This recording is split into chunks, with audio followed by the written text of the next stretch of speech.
কারো প্রতি দুর্বল হলে তা কাটিয়ে ওঠার উপায়। দৃষ্টিভঙ্গি বদলানোর চেষ্টা করুন। যার প্রতি আপনার দুর্বলতা কাজ করছে তাকে আপনি সম্বোধন করে কথা বলুন। সমবয়সী কিংবা সামান্য ছোট হলেও তাকে আপু কিংবা ভাইয়া ডাকার চেষ্টা করবেন। এটা অনেকটাই কাজে দেবে। বিভিন্ন কাজে ব্যস্ত হয়ে পড়ুন। চেষ্টা করুন নিজেকে পড়াশোনায় কিংবা বিশেষ কোনো কাজে সবসময় ব্যস্ত রাখতে, যার ফলে যে মানুষটির প্রতি আপনার ফিলিংস কাজ করছে সে মানুষটিকে অনুভব করা থেকে বিরত থাকতে পারবেন।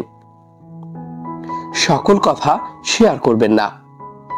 কারো প্রেমে পড়লে প্রায় সকলেই নিজের মনের যত গোপনীয় কথা আছে সবকিছু গড়গড় করে বলে দেয়।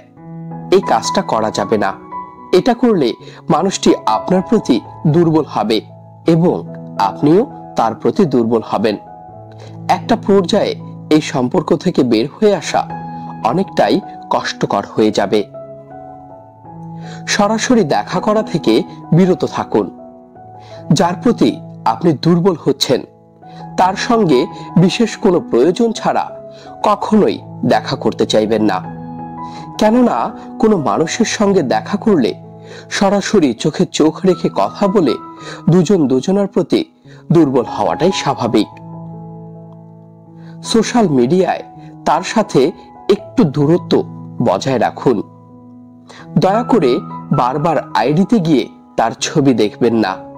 সে কি পোস্ট করলো, কি স্টোরি দিল, এ সকল বিষয়ে দেখা থেকে বিরত থাকুন।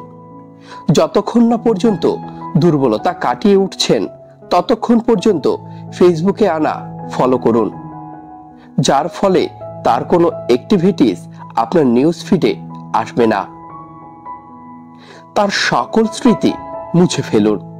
তার দেওয়া উপহার সামগ্রী ফেলে দিন কিংবা ফটো সকল জায়গা থেকে মুছে ফেলুন।